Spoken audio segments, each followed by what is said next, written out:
सोनू। जी पापा। चल भाई, बहुत तेज धूप हो रही है, अब घर चलते हैं। अब नहीं हो रहा। मैंने आपसे कहा था कि आप रहने दो पापा, मैं कर लूंगा अकेले। हाँ हाँ, कहा तो था, पर तुझे अकेला कैसे करने दूं? इतना बड़ा खेत है, तैयार करने में समय तो लगेगा ना। हाँ वही तो मैं भी कह रहा हूँ पापा, आप घर जाओ, मैं करता हूँ। नहीं, तू भी साथ चल, रोटी वोटी खा लेते हैं, फिर शाम को आएंगे। पर पापा तब तक तो अंधेरा हो जाएगा। आप चलो ना, मैं आता हूँ। अरे जिद मत कर, चल मेरे साथ, आज की छुट्टी मान ले। अरे पापा, किसान की छुट्टी कभी नहीं होती।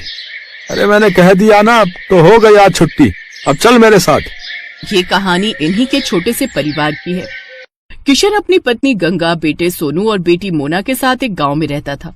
गांव की आबादी ज्यादा नहीं थी, तो सभी के घर काफी दूर दूर बने हुए थे। खुद किशन का छोटा सा घर भी उसके बड़े से खेत के बीचों बीच बना हुआ था। फिर घर पहुंचकर, आ गए दोनों, चलो आ जाओ, मैं खाना लगाती हूँ। वैसे खेत का काम पूरा हो गया? कहाँ माँ, पापा कहने लगे कि आज छुट्टी है, तो मुझे भी अपने साथ छुट्टी मनाने ले आए। छुट्टी? मतलब? अरे गंगा, बाहर निकल कर देखो, कितनी तेज धूप है।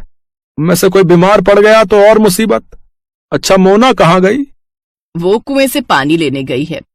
पिताजी कितनी बार कहा है आपसे, एक नल लगवा लो ना। पहले माँ और अब बेचारी मोना कितनी दूर से पानी भर कर लाती है हमारे लिए। तो क्या हो गया बेटा, तुम दोनों भी तो कितनी मेहनत करते हो हमारे लिए। हाँ माँ, पर नल तो होना ही चाहिए ना। ठीक कह रहा है तू। अच्छा चल, इस बार की फसल बिक जाने दे, अब की बार सबसे पहले नल खुदवाऊंगा। किशन से वादा लेकर सोनू के चेहरे पर संतोष था और वो खाना खाने लगा। तभी खाना खाते हुए, अच्छा मैं क्या कह रही थी सोनू के बापू? हाँ बोलो ना गंगा। इसकी शादी वादी करनी है कि नहीं? हाँ हाँ करेंगे ना, वो बढ़िया से करेंगे। रहने दो पिताजी, इतनी परेशानियां क्या कम है जो एक और मोल ले लूं। पत्नी परेशानी नहीं होती पगले, वो तो परेशानी से बाहर निकलने का जरिया होती है। देखना, बहू आ जाएगी तो किस्मत खुल जाएगी हमारी। हाँ भैया, माँ सही कह रही है। कह तो ऐसे रही हो माँ, जैसे वो आएगी तो आसमान से पैसा बरसने लगेगा। पहले कुछ पैसे वैसे इकट्ठा कर लें, फिर सोचेंगे इसके बारे में। ऐसे ही कई महीने बीत गए। किशन की फसल पककर तैयार थी। इस बार किशन की अच्छी फसल हुई थी। फसल से किशन को अच्छे पैसे भी मिले थे, तो वादे के मुताबिक किशन ने सबसे पहले घर में एक हैंडपंप खुदवाया और फिर उसी शाम। हाय, कितना मीठा पानी आ रहा है। सोनू के बापू, ये काम आपने अच्छा कर दिया। अब सुनो, इससे पहले कि कोई और बड़ा खर्चा आए, सोनू का ब्याह भी कर दो और उसके लिए कमरा भी बनवा दो। ना माँ, अभी तो। चुप कर, तूने कहा था ना कि पहले नल फिर बहू। ले, अब लग गया नल, अब तू कुछ नहीं बोलेगा। माँ की बात सुनकर सोनू चुप हो गया। फिर उस दिन से ही गंगा और किशन ने सोनू के लिए लड़की देखना शुरू कर दिया। और फिर क्या हुआ माँ, बात बनी? हाँ बन गई भाई, मुझे तो लड़की बहुत अच्छी लगी।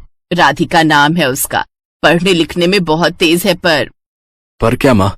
उसके बाबा की तबीयत सही नहीं रहती, माँ है नहीं, लेकिन मुझे तो बहुत अच्छी लगी। देखने में भी बड़ी प्यारी है। हाँ, और मुझे तो बहुत समझदार भी लगी। हम तो हाँ कर आए हैं, अब तो शादी की तैयारी करो भाई। कुछ दिनों के बाद सोनू की शादी राधिका से हो गई। राधिका ने ससुराल आते ही घर का सारा काम संभाल लिया। इस छोटे से परिवार में खुशियां ही खुशियां थी। फिर एक दिन, माँ जी, अपना गांव तो बहुत छोटा है, यहाँ तो कुछ ही घर दिखते हैं। हाँ बेटा, शुरू से ऐसा ही है ये गांव। राम राम सबसे है, लेकिन किसी से कोई ज्यादा मतलब रखता नहीं है। सब अपनी अपनी खेती करते हैं और खुश रहते हैं। माँ जी, हाईवे कहाँ को जाता है? दिल्ली की तरफ जाता है बिटिया। आप कभी गई हो दिल्ली? हाँ, एक बार तेरे बापू ले गए थे मेरे इलाज के लिए। बहुत चौड़ी सड़क है भाई, बस वाले ने सर्र भगा दी बस। इसका मतलब दिल्ली ज्यादा दूर नहीं है यहाँ से। हाँ, पर तू क्यों पूछ रही है? नहीं नहीं, कुछ नहीं, बस ऐसे ही। गंगा समझ नहीं पा रही थी कि राधिका के मन में क्या खिचड़ी पक रही थी। ऐसे ही वक्त बीतता गया। फिर एक दिन किशन और सोनू सिर पकड़े बैठे थे, तभी राधिका चाय लेकर आई। क्या हुआ पापा, कोई परेशानी है क्या? हाँ बेटी, इस बार बड़ी विपत्ति आन पड़ी है।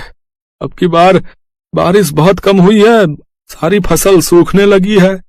बेचारा सोनू नल से बाल्टी भर भर कर फसल सींच रहा है।